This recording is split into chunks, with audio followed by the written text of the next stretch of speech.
Magandang araw! Welcome po muli mga Kapaulina. Ipagpatuloy po natin ang pagsubaybay kay La Arnie. Pero kung bago ka pa lamang sa aking channel, huwag kalimutang mag-subscribe. I-click na rin ang notification bell para masubaybayan ang mga susunod ko pang mga upload. Nang gabing iyon, sa bahay ni Don Enrico, naghapunan sila Arnie. Matapos kumain ay nagtungo ang matanda kasama niya sa hardin upang magkape. I'm glad na okay kayo ng anak ko. Talagang malaki ang pinagbago niya, Don Enrico. Tungkol sa pinag-usapan natin, nakatutok ang mga mata niya sa pintuan dahil baka biglang sumunod si Diyos. Tungkol doon, wala kang iintindihin. Kahit hindi ko pa natitiyak na tuluyan ng nagbago ang anak ko, ibabalik ko sa iyo ang titulo ng lupa. Ang ibig ko hong sabihin, paano na kami ni Diyos? Anong paano at anong ibig mong sabihin, maang natanong nito? Kasal ho ang iniaalok sa akin ng anak mo. Saglit na natigilan nandun.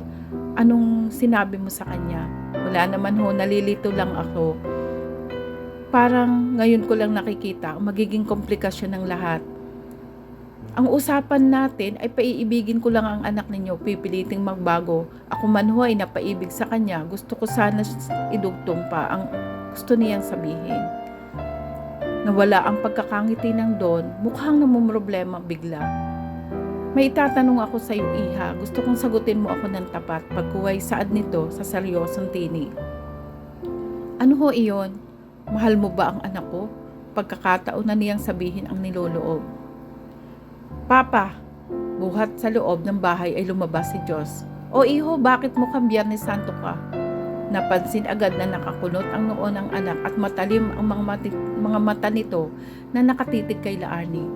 Anong ibig sabihin nito, Papa? Inihagis nito sa mesa ang ilang mga papeles na hawak. Namutla si La Arnie at ganoon din ang Don.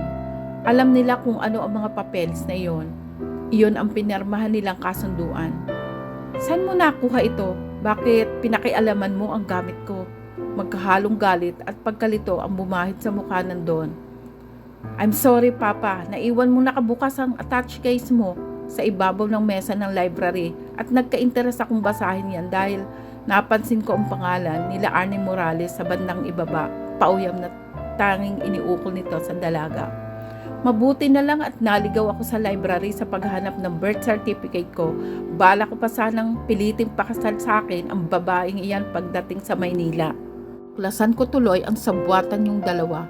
Halos pabulyaw nitong saad.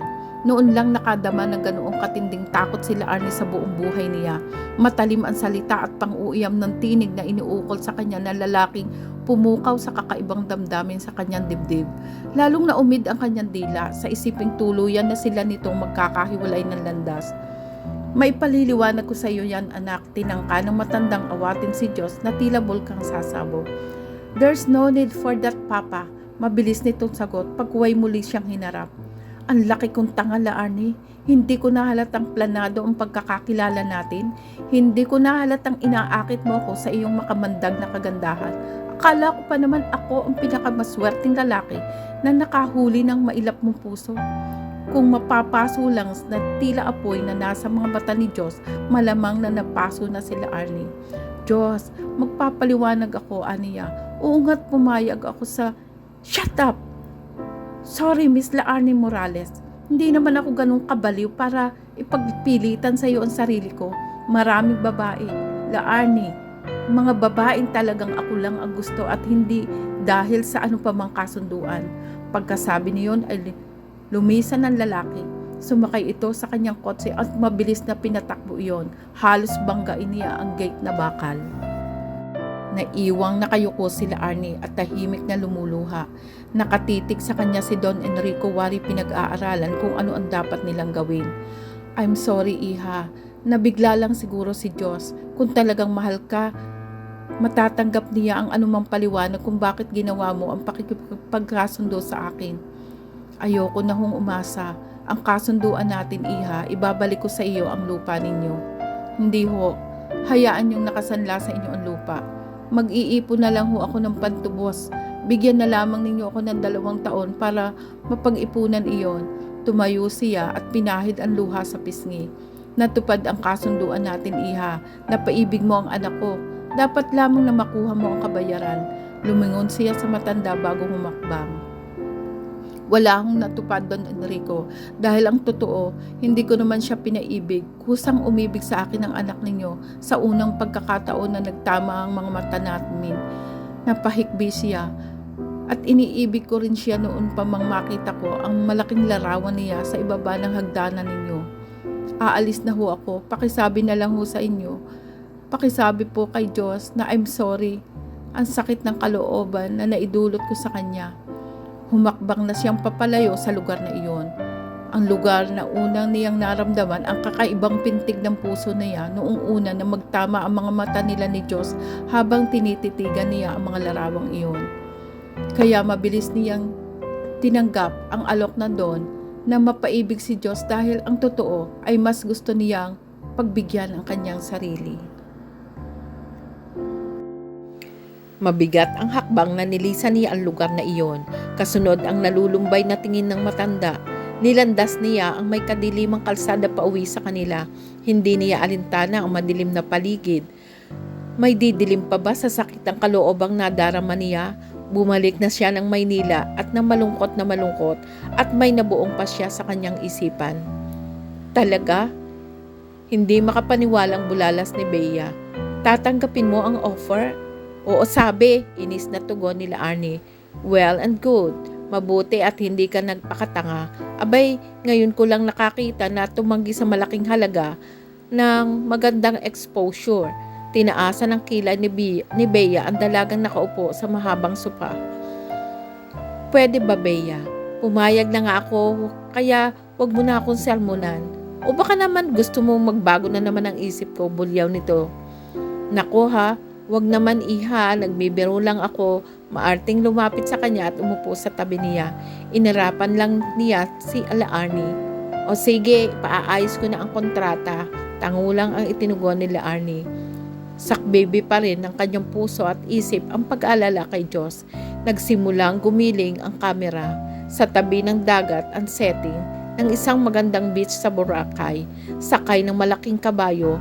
Nakakubli sila Arnie sa likuran ng isang malaking bato at doon siya biglang lalabas kapag sumigaw ng action ang direktor. Mabilis ang gagawing pagpapatakbo ng kabayo. Camera trick lang ang gagamitin para maging slow motion ang dating para sa TV screen. Action! Malakas na sigaw ng direktor sa megaphone. Hinaplit niya ang kabayo, lumabas dito sa batuhan. Pakiramdam niya, biglang nangapal ang mukha niya. Natuon kasi ang pansin niya sa mga crew.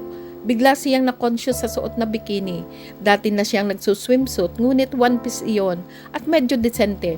May nilabasan na siyang commercial na shampoo pero kahit kanino man ay sa loob lang ng banyo at likod lang ang pinakikita niya at mahaba ang kanyang buhok. Ngayon lang siya lumabas ng ganitong klaseng commercial na halos nakabilad na ang kanyang katawan. Smile! Muling sigaw ng direktor habang papalapit siya sa kamera. Makakangiti nga ba siya? Naiilang na siya sa suot niya. Umaantak pa ang kalooban niya dahil sumasalit sa isip niya ang dahilan kung bakit kailangan niyang kumapit sa patalim.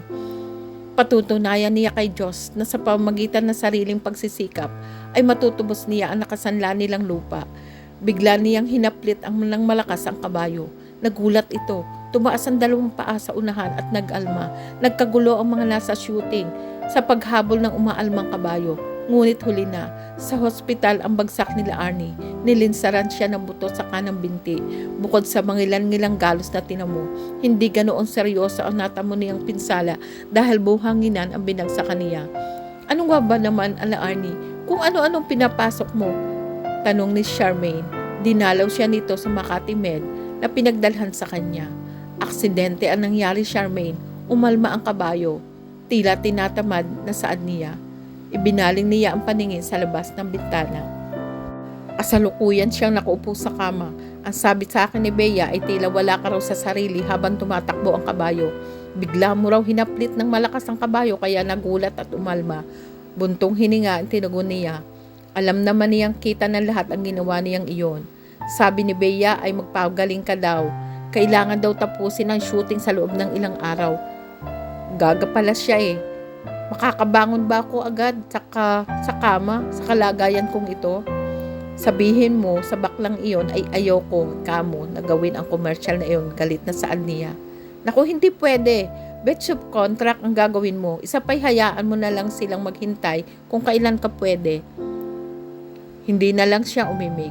Ipinikit na lang niya ang mga mata niya. Nakahalata naman si Charmaine na ayaw niya ng kausap. O sige, aalis na ako. Magpapagaling ka ha. Naiwang nakapikit ang mga mata ng dalaga, ngunit gising ang diwa niya at umiiyak ang kalooban dahil sa pangungulila kay Diyos. Kung nagkakilala kaya sila ni Diyos nang walang kaakibat na kasunduan mula sa papa nito, tutuparin kaya nito ang pangakong kasal? Binalikan niya ang isip ng kanyang buhay noon at naisip niyang masaya siya sa mga kaibigan. Sa gabi-gabing disco at party, linggo-linggong outing, ngunit ang lahat palang iyon ay paimbabaw lang. Naalaala rin niya kung gaano kasaya noong magkasalo sila ng mga magsasaka. Iyon ang tunay na kaligayahan, lalo pa at kasama niya si Diyos. Pumikit siya ng mariin, nalaglag ang mga luhang nagbabanta na namang pumatak sa kanyang mga mata. Naglandas ang mga iyon sa kanyang pisngi at gumulong sa gilid ng kanyang mga labi. Nalasahan niya ang alat ng sariling luha. Tuluyan na siyang napaiyak. Ilang araw sa hospital sila Arnie. May plaster cast pa siya sa paa, ngunit malaya pa siyang nakakaikot sa loob ng condominium unit niya kahit paika-ika. Dahil sa kalagayan niya, di siya makalabas ng unit niya. Napatunayan niya hindi naman pala totoong nakakainip ang magkulong sa bahay at hindi makarinig ng mga ingay ng musika at tawanan ng mga barkada niya. Sapat na palang magbasa-basa na lang siya ng mga libro at manood ng TV at magpalipas ng ang oras. Iyon na nga lang, may mga sandaling gusto niyang maiyak dahil sa pangungulila siya sa presensya ni Diyos. Hinahanap-hanap niya ang ibinubulong-bulong nito sa kanyang tenga. Ang mga panakaw na halik na ikinental nito sa mga pisngi niya ay hindi niya mapigilang hindi tugunin. Ilang linggo na at ilang araw lamang ang itinagal ng relasyon nila ni Diyos. Ngunit bakit ang dami niyang naalaala na pinagsaluhan nila na nakakintal sa buo niyang pagkatao at sa kanyang puso.